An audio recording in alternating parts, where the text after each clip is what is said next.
Ini begini. Kaki kanan di depan, kaki kiri di belakang. Ini tidak boleh duduk gini. Jangan begini. Ini najis semua. Jadi ini monggo latihan Pak. Belum tentu bisa. Nanti ini berhubungan dengan toharo. Kalau kencingnya tidak beres, wuduknya pasti tidak beres. Kalau wuduknya tidak beres, sholatnya tidak beres. Bismillahirrahmanirrahim.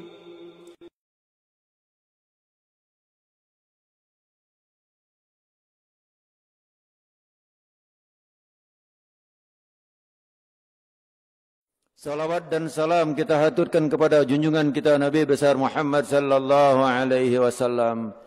Kalau kita perhatikan, kita sering lupa bahwa kunci salat itu ada pada wudu. Apabila wudunya tidak beres, maka secara otomatis salatnya tidak beres. Wudunya akan ditentukan dari toharohnya. Kalau toharohnya tidak beres, maka wuduknya akan tidak beres dan sholatnya juga akan tidak beres. Rasulullah sallallahu alaihi wasallam dalam satu hadis beliau menyampaikan supaya berhati-hati di dalam buang air kecil. Kenapa? Karena azab kubur yang paling banyak itu adalah al-lisan dan buang air kecil. Bagaimana cara kita untuk supaya kencing itu benar? Supaya kencing itu tuntas.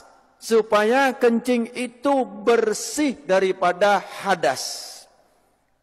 Bahwa seseorang yang toharoh sering sekali keliru. Kenapa keliru? Karena ngambil gampangnya, ngambil mudahnya, yaitu kencing berdiri. Bapak-bapak sering kencing berdiri, tapi ibu-ibu kencingnya jongkok.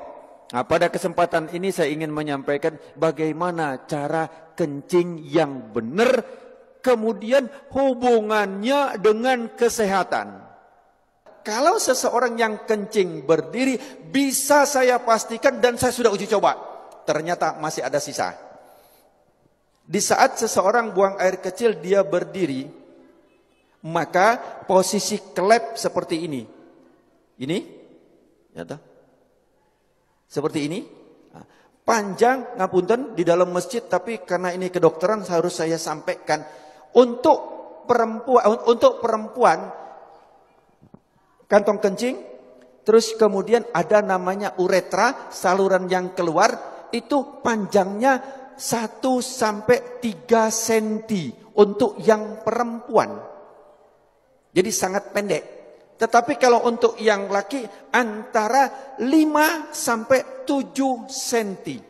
Jadi panjangnya uretra, kalau dalam bahasa kedokteran disebut penis, atau bahasa Indonesia itu yang dinamakan burung, ya toh. Ini panjangnya adalah 5 sampai 7 senti. Nah, dari 5 sampai 7 senti itu klepnya ada di pangkal. Jadi bukan di ujung. Bukan di ujung daripada burung atau penis tadi, yang ini tadi bukan di ujung. Tetapi di pangkal. Jadi di kantong kencing, di pangkalnya itu inilah tempat kelep. Pernahkah kita bertafakur tentang kelep? Siapa yang membuka dan menutupnya? Hanya Allah Subhanahu wa ta'ala yang memelihara kita. Kalau seandainya dibuka terus Pak, celek, buka terus, gimana kira-kira kita? Ngompol semua Pak. Atau sebaliknya, kalau seandainya nutup enggak buka, gimana kira-kira? Kita enggak karu-karuan Pak. Enggak usah lama-lama, 1 hari saja nutup enggak karu-karuan. Bagaimana cara toharoh yang benar? Cara toharoh pertama, cara kencing yang benar adalah hendaklah jongkok. Siapa yang mengajarkan kencing berdiri? Itu adalah ibu-ibu. Kenapa? Kalau anak kecil, waktu kita masih kecil ya, kalau anak perempuan disuruh jongkok. Tapi kalau anak laki, dipegang ketiaknya, atau bahasa Jawanya kelei, pegang. Benar gak Pak? Celak, begini kan, disuruh kencing, berdiri. Bahkan kadang-kadang anak-anak kalau ada yang kencing jongkok, dibilangi, oh kayak anak perempuan. Kencingnya kayak anak perempuan. Ini satu ajaran yang perlu kita luruskan. Perlu kita perbaiki bahwa kencing yang benar itu adalah jongkok. Apa hikmahnya? Satu, nanti insya Allah saya akan kupas hikmah daripada kedokteran. Bagaimana cara jongkoknya? Yang pertama adalah seseorang kencing jongkok itu, saya ngadep ke sana, ini posisi kaki belakang. Jadi maaf, bukan begini. Bukan kaki ini rata, tidak, bukan begini. Ini. Tapi adalah dengan cara, ini saya tunjukkan ke belakang, dengan cara kaki kiri di belakang, gini, kemudian ini, apa bahasa Indonesianya apa ini?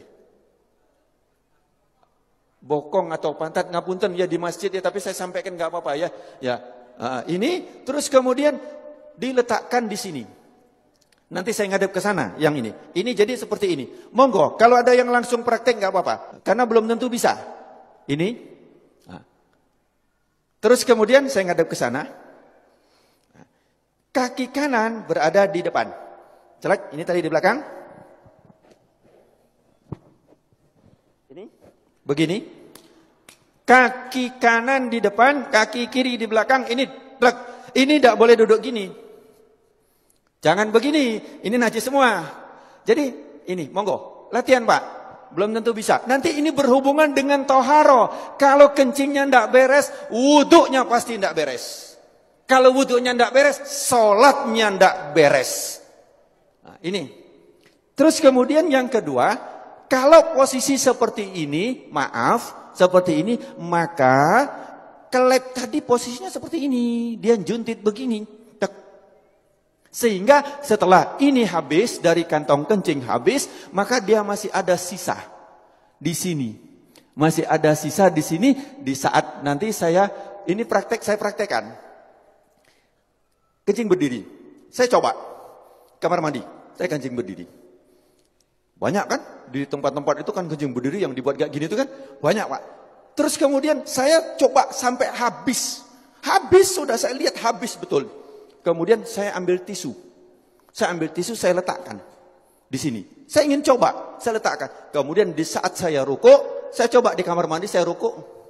Ternyata ini dapat tekanan basah tisu. Basah. Bagaimana kita sholat, tapi nggak terasa. Kenapa? Karena dia sudah lewat dari klep. Kita pakai celana dalam, ya toh? Pakai celana dalam dari katun. Dari katun atau dari kain. Kira-kira tampak enggak? Enggak tampak, tapi celana dalam kita basah dari urin. Najis enggak celana dalam kita? Bagaimana sholatnya? Bagaimana wuduknya? Ini yang kita lupa. Bagaimana cara benar yang benar? Jadi satu tadi jongkok. Kemudian yang kedua, posisi pundak. Ini pundak kita. Ini bukan lurus. Kalau lurus dia masih segini, maka dijatuhkan. Ini dijatuhkan. Jadi ini seperti ini, bukan lurus begini. Bukan lurus. Tetapi ini jangan gini. Ini jangan. Nah, gini duduknya enak banget. Plek, ini kemudian dijatuhkan. Nah, di saat dijatuhkan itu, maka posisi kelep tadi yang seperti ini, dia akan turun ke bawah. Dia akan turun, seret, akan ngadep ke bawah. Sehingga dia akan keluar habis. Seret, akan habis. Ini. Yang kedua adalah seperti ini. Ini enak banget. Setelah selesai habis, kencing, habis, terus kemudian kadang-kadang masih tersisa. Itu boleh digoyang. Tidak perlu berdiri, boleh digoyang. Enak digoyang. Karena posisi seperti ini tadi, apabila kita goyang, dia berubah. Berubah, dia akan keluar lagi. Jadi cukup ini saja. Celak. Plek, langsung dia keluar. 2-3 kali gak apa-apa. Insya Allah dia akan habis. Nah, setelah selesai seperti ini, yang kedua adalah hendaklah berdehem. Hendaklah berdehem. Ini yang kedua yang diajarkan oleh Rasulullah sallallahu alaihi wasallam adalah berdehem. Bagaimana cara berdehem yang benar? Ini juga penting. Berdehem yang benar itu bukan bukan. Berdehem yang benar itu perlu belajar. Gimana cara berdehem yang benar? Adalah dengan cara tarik nafas. Di saat ini tarik nafas, di saat seseorang tarik nafas, ini paru-paru mengembang, set, kemudian ini ada batas antara rongga dada sama rongga perut, ini ada namanya diafragma. Diafragma itu pembatas. Di saat seseorang narik nafas, itu seperti mangkok atau piring atau cakram, di mana dia akan lurus. Jadi diafragma di saat kita narik nafas, naik ini, lurus. Terus kemudian di saat kita hentakkan, dia akan cas begini. Di saat begini dia akan menekan rongga perut, kemudian dia akan menekan daripada kantong kencing, sehingga yang ditekan adalah bus, dia akan keluar. Tetapi kalau lego dek kini belum. Jadi tidak keluar. Gampang ya, seolah-olah gampang. Saya belajar berdehem itu 15 hari. Yuk, bagaimana cara berdehem yang benar? Saya bertanya. 15 hari baru tahu dengan cara tarik nafas. Nah, bukan cara berdehem kayak orang mau lewat ada sandalnya. Bukan. Jadi caranya adalah tarik nafas. Nah, itu harus latihan sebanyak 3 kali. Begitu juga ibu-ibu. Ibu-ibu pun juga berdehem. Ini jarang kita dapatkan untuk berdehem ini, Pak. Ya, yang ketiga adalah dengan cara diurut. Untuk yang perempuan itu adalah ditekan dengan menggunakan tangan kiri, ditekan di atas ini. Nanti kapan-kapan kalau ada pengajian khusus ibu-ibu, nanti akan saya jelaskan bagaimana cara menekan daripada kantong kencing dari atas. Plek, ditekan, dia akan keluar. Kalau untuk yang laki-laki, itu adalah dengan cara mengurutnya. Bagaimana cara mengurutnya? Adalah dengan menggunakan tangan kiri, bukan tangan kanan. Kemudian dengan tangan kiri itu cara mengurutnya bukan dilingkarkan. Nah, sebelum saya menceritakan tentang bagaimana cara ngurut, biasanya kadang-kadang ngapunten ini disentik. Benar, ini disentik, benar. Saya pengajian di mana-mana itu ternyata dokter itu harus disentik dokter. Nah, kalau disentik seperti ini tujuannya betul supaya tuntas, tapi caranya yang salah. Kenapa? Di saat begini maka dia akan ke paha sini dan ke paha sini. Celetik, dan tidak terasa. Kenapa? Karena kita sudah biasa pakai celana sehingga tingkat kepekaan daripada ini sudah sangat sedikit, sensitifnya sangat sedikit sehingga tidak terasa kalau kena hanya percikan 1 atau setengah tetes ke sini dan ke sini. Kemudian kita pun wudhu, kemudian sholat, bagaimana badannya najis, bagaimana celananya najis. Kita seolah-olah selesai, belum. Kemudian yang ketiga adalah dengan cara ditekan. Bagaimana caranya? Bukan dilingkarkan. Jadi bukan dilingkarkan seperti ini, melingkar, bukan. Bukan juga kalau ini jam, lingkar 12, 3, 6, 9. Ya. Bukan jam 3, jam 9, bukan begini. Bukan seperti ini. Tetapi adalah jam 12, jam 6. Jam 12 itu adalah jempol untuk sebagai penahan, penopang. Kemudian yang jari kelingking. Jari apa ini? Kelingking ya, bahasa Indonesia kelingking ya. Jari kelingking ini adalah untuk ditarik ke depan. 1 kali, 2 kali, 3 kali. Dilakukan seperti itu. Kalau untuk yang perempuan dengan cara ditekan. Nanti tempat mana yang ditekan itu khusus untuk ibu-ibu. Ya, bagaimana nanti cara menekan untuk membuang air kecil. Bapak-bapak rahimakumullah. Saya ambil satu kesimpulan. Yang pertama, kalau kencing berdiri sudah saya uji coba, sudah saya lakukan, ternyata tidak mungkin kencing berdiri begini. Itu satu, pasti begini. Ya, atau malah begini, maka semakin juntit daripada kelepnya tadi pasti ke atas. Yang kedua, sudah saya coba dengan cara kencing berdiri itu, kemudian dilakukan dengan waktu kita ruku, kita sholat, itu saya coba untuk di kamar mandi ruku, ternyata dia keluar dan saya sudah coba dengan tisu.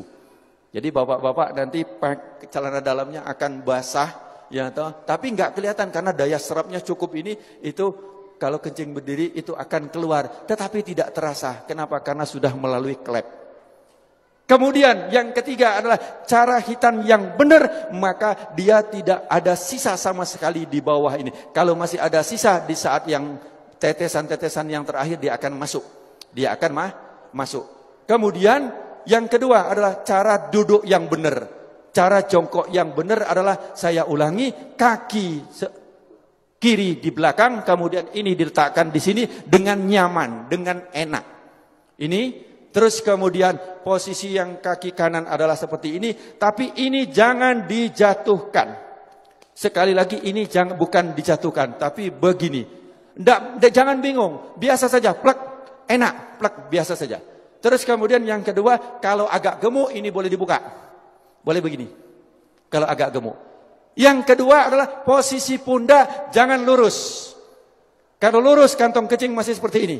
Dan posisi daripada klep seperti ini. Harus jong begini. Dengan begini maka posisinya akan ngadep ke bawah, klep akan ngadep ke bawah, ini juga akan tekanan. Ini bisa dilihat, ini dia akan menekan sini, akan ngelipat. Set, dia akan masuk ke dalam. Kedua. Kemudian setelah itu berdehem. Selesai, habis. Kalau belum habis, saya ulangi, begini, boleh begini. Boleh begini. Ya, untuk apa? Supaya dia akan begini, dia akan keluar, akan enggak anyang-anyangan lagi. Terus kemudian yang kedua berdehem. Cara berdehem, tarik nafas. Jangan biasa. Jadi kalau aja belum. Terbukti cara evaluasinya kalau hanya dia di sini.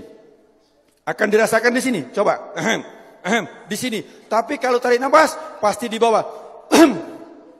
Dia akan keluar. Tes 3 kali. Setelah itu baru kemudian dengan cara diurut. Tapi sebelum berdehem, sebelum diurut, tadi kita harus geser supaya dia ini. Bapak-bapak rahimakumullah, sebenarnya tentang toharo ini masih banyak yang harus kita kupas.